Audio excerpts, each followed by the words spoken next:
Buenas noches. Hoy estamos en este programa habitual en De Fogón en Fogón de Buenos Aires y también para Radio Frecuencia 808 de Salinas en el Uruguay. Estamos con Graciela Teva, que es profesora superior de piano en la Argentina, es una referente importante hace muchos años del Centro de Investigación y Difusión de la Cultura Sefaradí en Buenos Aires. Es periodista y escribe para varios diarios del mundo en lengua ladina, en judeo-español. Y acaba de publicar un libro que es Los Sefaradíes de Villa Crespo. ¿Qué tal, Graciela? ¿Cómo estás? Buenas noches. Todo muy bien, Roberto. Muchas gracias por la invitación. Espero que sea de tu agrado y de la gente que va a ver el video. Bueno, la gente seguramente va a enterarse de. Primero vamos a hablar de Villa Crespo, este barrio de Buenos Aires que te vio nacer. Contame qué características tiene este barrio para que vos escribas de él. Bueno, la característica más principal, digamos, la inicial de cómo se gestionó, cómo se gestó el barrio, eran los años 1880, donde el intendente de la ciudad de Buenos Aires era Vicente Crespo. Eran terrenos baldíos, llenos de chacras y, por supuesto, un arroyo que es el que está en la avenida Juan B. Justo entubado. En 1880, él decide lotear los terrenos de todo este barrio, que no era barrio, eran barriales. Entonces, por misiva de gente del gobierno, edificaron la manzana que compone las calles Serrano, Padilla, Murillo y Gurruchaga, una manzana entera, se construyó la primera fábrica del calzado argentino y la curtiembre nacional. Esto hizo de que aquellos inmigrantes que bajaban de los barcos buscando hacer la América, lo que se decía en aquel momento, tuvieran trabajo.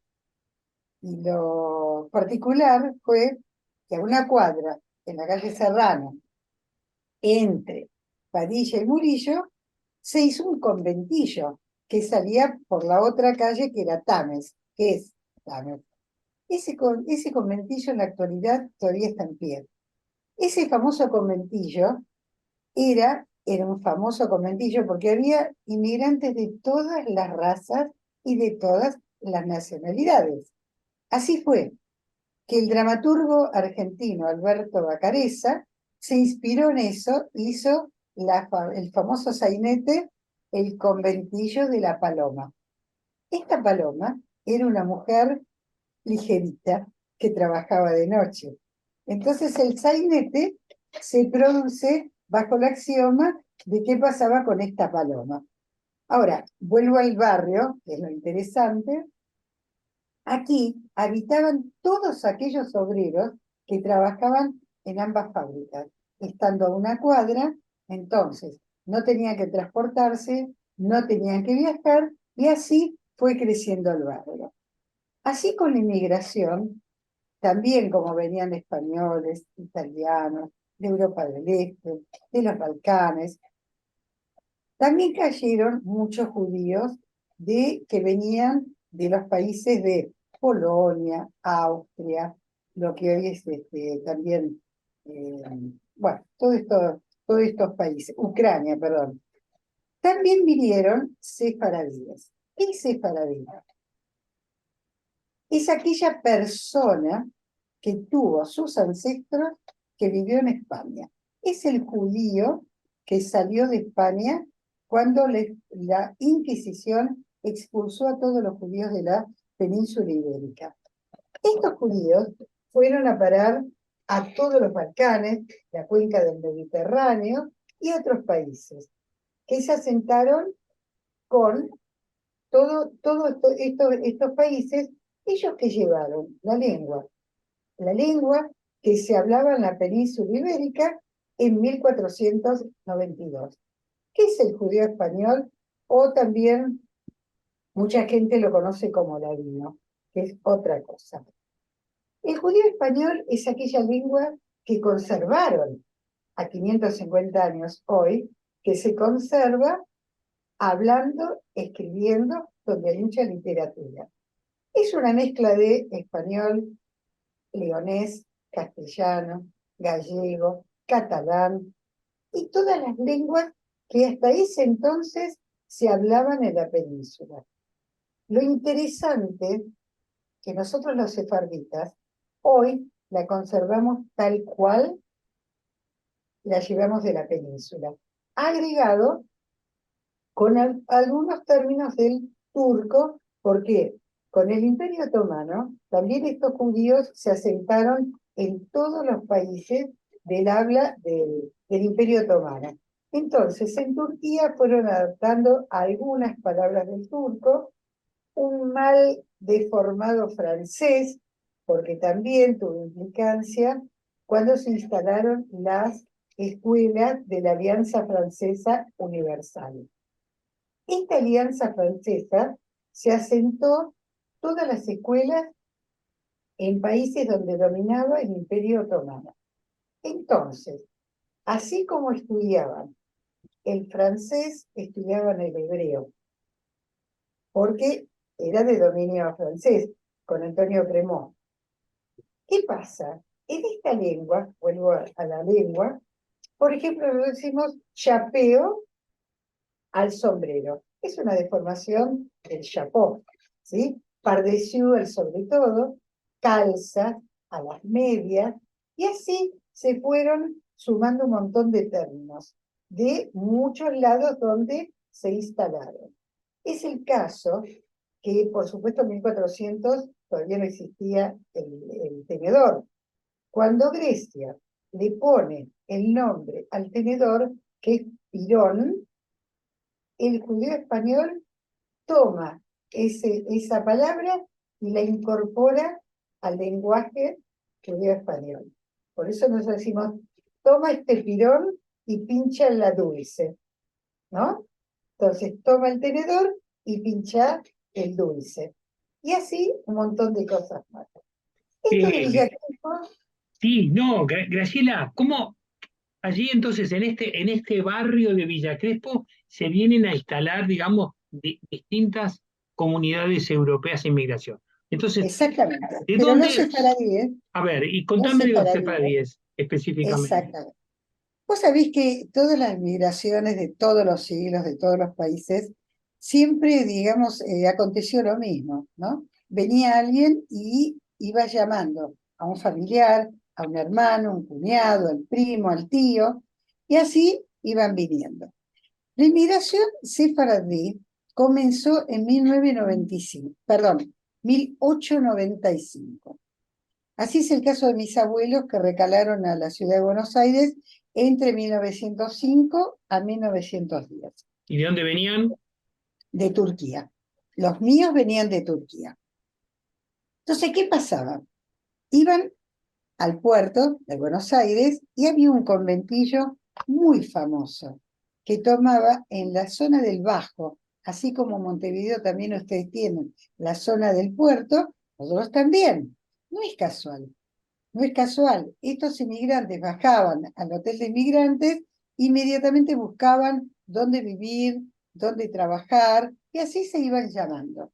Este conventillo, que estaba tomado en la calle Leandro Alem, Reconquista, Viamonte, 25 de Mayo, se lo llamó muy famosamente el conventillo de la calle 25 de Mayo. Ahí no solamente sefardíes y judíos de no habla árabe, del habla irish, armenios, españoles, italianos, todos los inmigrantes iban a parar ahí. Entonces, cuando se abre el barrio de Villa Crespo, un sefardí va a trabajar y a vivir allá y empieza a mover un poquito a otras familias para que vayan a vivir ahí. No nos olvidemos que eran un barrio totalmente nuevo. Casas que daban por muy buen valor, no solamente para comprar, sino se alquilaban piezas en aquel momento. Eran varias piezas con una cocinita, un excusado atrás.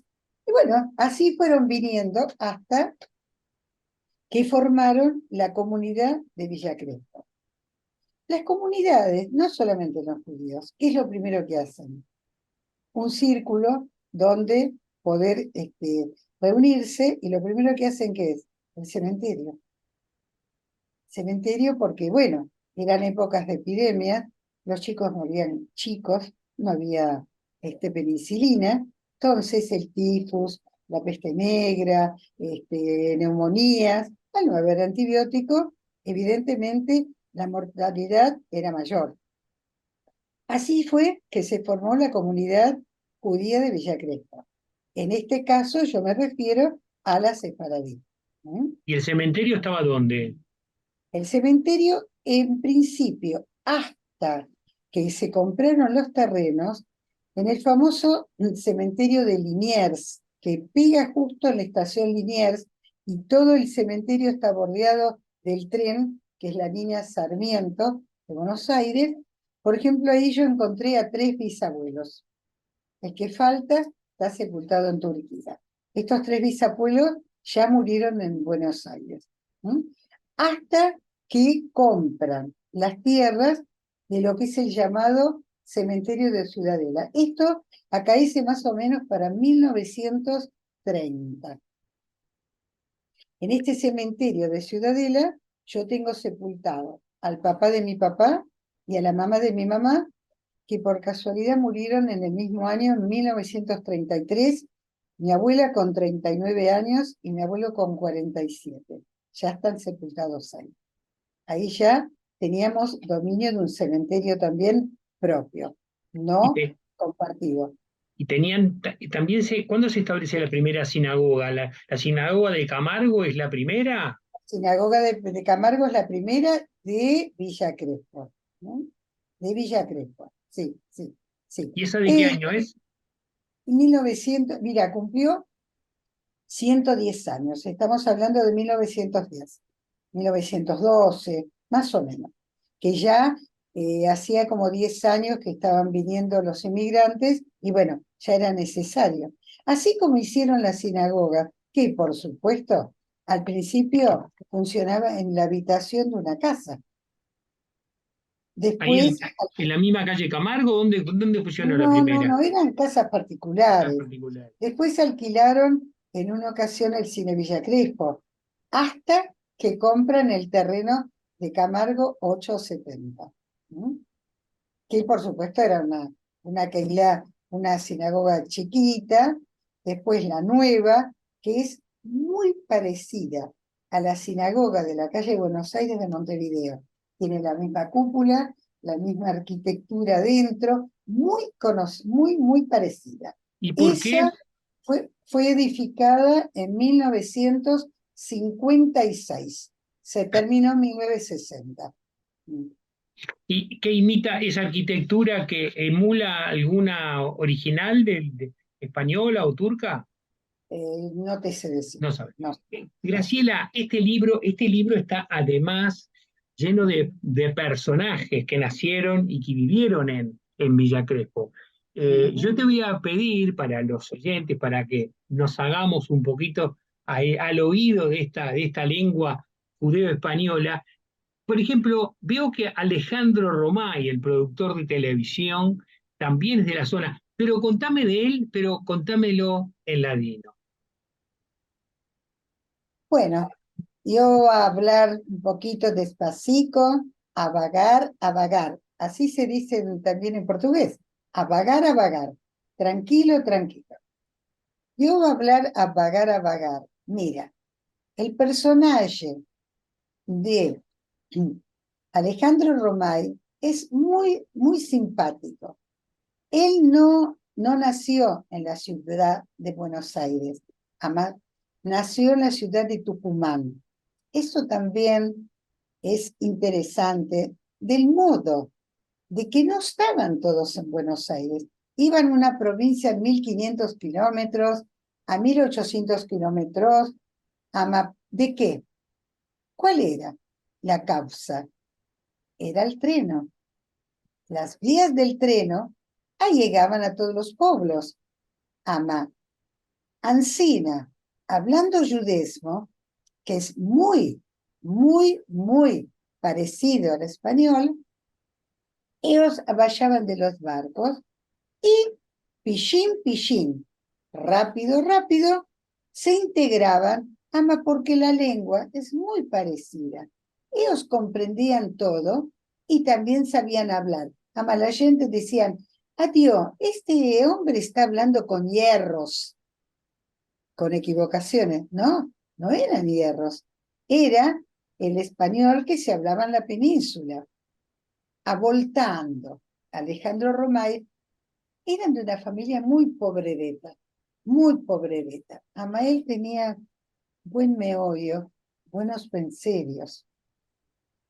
Alsina estaba en una provincia donde se hace el azúcar, mucha caña de azúcar, con inteligencia y penserios muy buenos.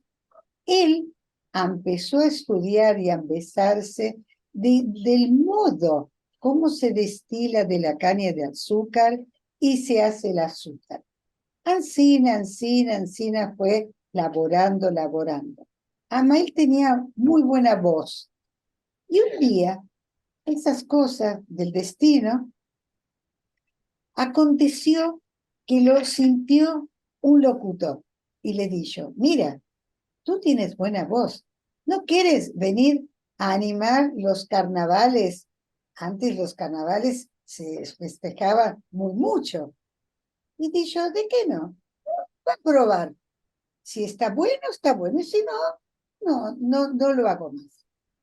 Esa voz fuerte que él tenía, buen modo de hablar, hizo que gustara. Y él gustoso también.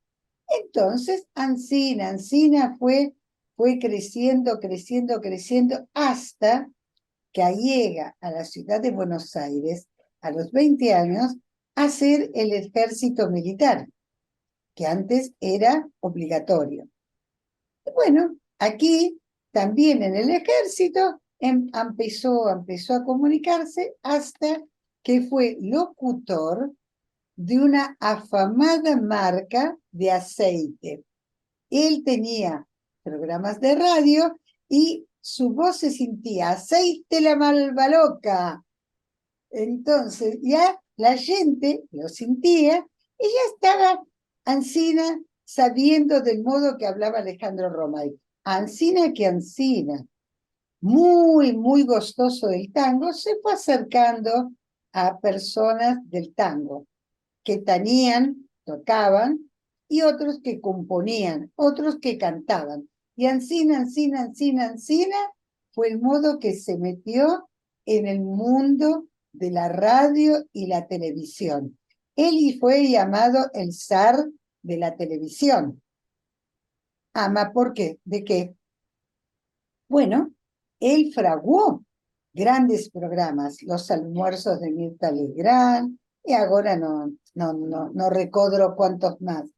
Ancina, hasta que llegó a ser también el patrón del Teatro Nacional, que después el fuego lo mató. Él pidrió, otra vez apostó, y otra vez, como el ave fénix, resurgió. Maravilla. Este es uno de los tantos personajes. Ahora te voy a preguntar, porque mis padres también hablaban latino. Te voy a preguntar por una personaje que es una uruguayana, que, Gabriela Acher. claro, que es hija de un cantante, de un cantor Claro. de Mostras Comunidad Separadí de la calle Buenos Sí. Aires, Ernesto Acher, la Illa. Háblanos de la Illa, de Gabriela. No era No, la Ernesto Acher, Illa. el padre era, no recuerdo, no. Ernesto Acher es otro músico, que no son Ah, parientes de Gabriela. Mal Ahora, padre, el padre de Gabriela Acheri, el gran cantor de claro, pero no era, Argentina. no Ah, no era era ahí Ernesto. Ernesto. Ok. Mira, yo tuve el placer, eh, porque es importante que vos digas de qué yo busco y encuentro tanta gente. Yo tengo bastante memoria. Era chiquitica y en la casa donde yo moraba, el departamento de enfrente, eran gentes que eran parientes del papá de Gabriela Acher. Yo la tengo visto a Gabriela cuando era chiquitica y recién llegaba a Buenos Aires. Gabriela tiene muchos sentimientos sefaradí. Yo cuando me encuentro con ella es risas y risas y risas porque ella, su hermana Regina, también escribió muchas obras de teatro en ladino. Además, su padre era un gran Hassan, un importante Hassan, no solamente de Montevideo. Él venía a la Argentina y también hacía que estuvieran estudiando el cante como él lo hacía. Era un gran Hassan. Hassan es cantante de sinagoga. ¿Mm? Y Gabriela, lo bueno es que tiene mucho sentimiento sefaradí. Mucho, mucho.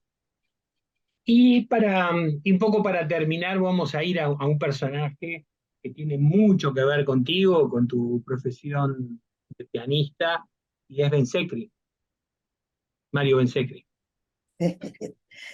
Bueno, Mario Bensecri, un gran director de orquesta, gran director y gran maestro. Con él salen las mejores batutas, entre ellas el que en este momento es director de la Orquesta Académica del Teatro Colón, Ezequiel Silverstein, hizo todo el estudio de dirección orquestal con Mario Bensecri. Mario Bensecri y su hijo también. Esteban Bensecri es un gran compositor que está viviendo en París. Mario Bensecri también es una figura muy descollante, muy importante, y yo todo lo que escribí de todos los personajes, personalidades grandes del mundo de la ciencia, la música, las letras, todo el mundo, esta gente, tienen muchísimo el sentimiento sefardí, que eso se hereda y se siente. ¿Mm? Y Mario Bensecri es uno de ellos. Justamente la semana pasada estuve personalmente con él, que le fui a entregar el libro, y estaba sumamente contento también, ¿no? Entre tantas personalidades,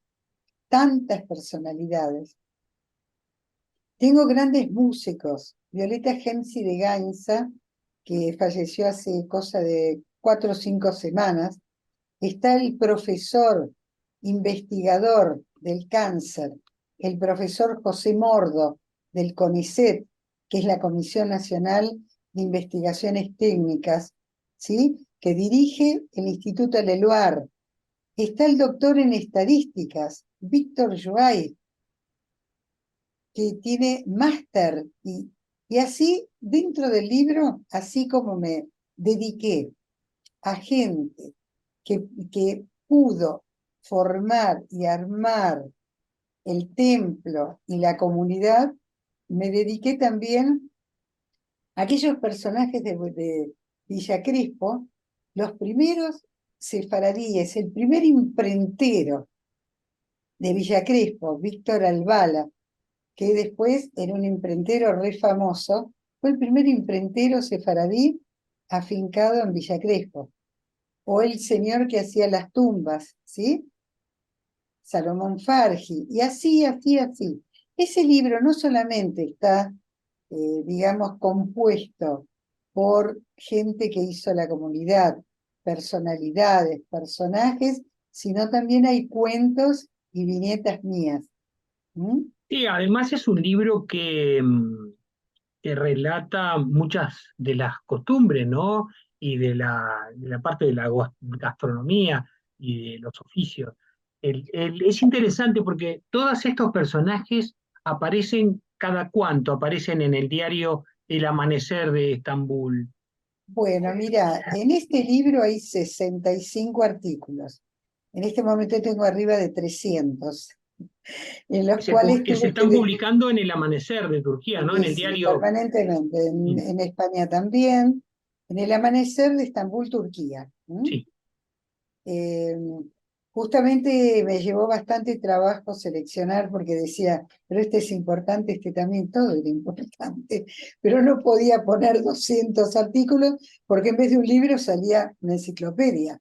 Ahora, si vos mostrás la tapa, yo voy a relatar algo de la tapa que es importante. Poné el... Perfecto, déjalo ahí. ¿Podés acercarlo un poquito más?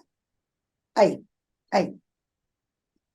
Eso que está a la derecha de la pantalla, que es algo de plata, eso yo lo heredé de mi bisabuela. Es todo de plata, es un adulzador. ¿Qué quiere decir adulzor? Esos tenedorcitos y esas cucharas se pinchaban los dulces, ¿sí?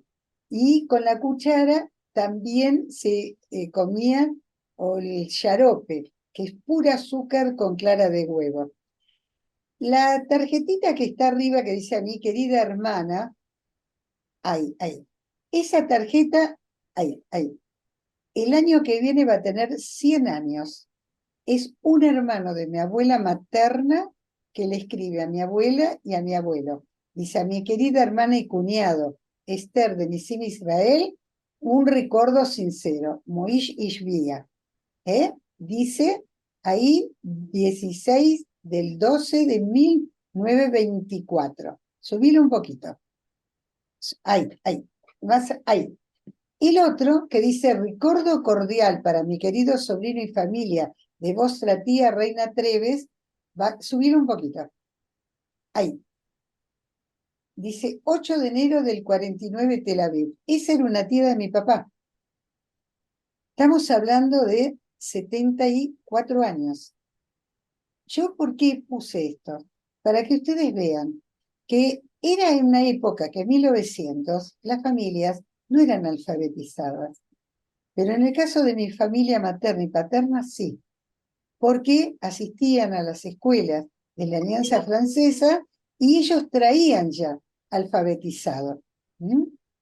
Y esto, el Café Izmir era un famoso Café Izmir, también de Villa Crespo, y más arriba del café, bájalo un poquito, para tu lado. Ahí está la, no, arriba, arriba. Ahí está la portada del templo de la calle Camargo. O sea, todo es emblemático. Y adentro también hay distintas fotos con distintos axiomas, ¿no? De costumbres y de gente también allegada al libro, ¿no? Vamos a poner acá abajo entonces dónde pueden comprar el libro, porque esto se vende de forma particular, no está en las Sí, sí, librerías. lo tengo yo. Que se pongan en contacto conmigo. ¿Mm? Buenísimo. Y Gabriela, Graciela, una última pregunta. Si uno, porque entiendo que hay diarios judíos sefaraditas en México, además del de Turquía y en Brasil. ¿Tú también escribís para estos diarios Sí, sí, sí. en El de judío Brasil español? no sé. En este momento el de Brasil ya en plena pandemia se dejó de editar. Sí, sí, sí. El Gideon también escribí. Y para el Diario Judío de México también. Muchísimo, muchísimo. Y son digitales, uno puede acceder, por ejemplo, a alguno de Son estos. digitales, todos digitales, sí. Solamente ahora quedó el Diario Judío de México, que no es sefaradí nada más, ¿no? Mm. Graciela Teva, fue un gusto tenerte esta noche con nosotros y saber de Muchas gracias. este fantástico y rico mundo sefaradí en Argentina. Gracias.